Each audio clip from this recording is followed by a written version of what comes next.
တယ်ကျွန်တော်အကြီးကျယ်သောအိမ်မက်တွေရဲ့စိတ်လေးပြကွက်တဲ့ပြန်လဲရှာတွေ့ခဲ့တယ်မမကြီးရဲ့တဲ့ဝေဒနာနဲ့ပေလွယ်ဆုံးလွယ်သောအပြုံးတွေရဲ့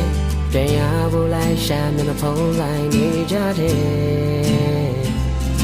အရာလုံးနဲ့ဝေသထဝေလာတဲ့ချစ်ချင်းတရားတို့ရဲ့တမ်းများမှနေလေကဘာကြီးတွန်းနေ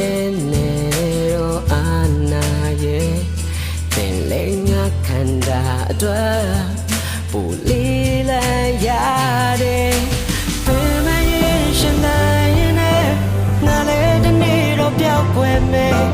ငါမရှိတော့လေဘယ်သူမှဖြစ်မှာမို့လေငါတော့သွားတဲ့ခံမှုကြမယ်လူတွေရဲ့တော့ကနေရဲ့တလုံးမဟုတ်တာပုံမှန်တော့ပါပဲနေဆွေ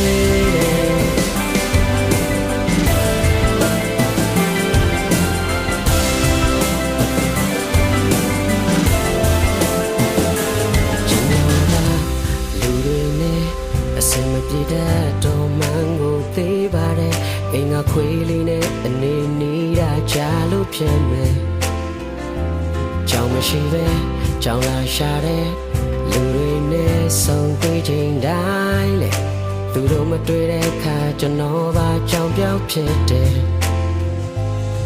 အရာအလုံးနဲ့ဝေသထဝေလာတဲ့ချစ်ချင်းတရားတို့ရဲ့များမှနေလေကဘာကြီးတွန်းနေတော့အာနာရဲ့အင်းလေးငါခန္ဓာအတွက်ပူလီလာရစေဘယ်မရင်ရှင်နိုင်နေငါလည်းတနေ့တော့ပြောက်ွယ်မယ်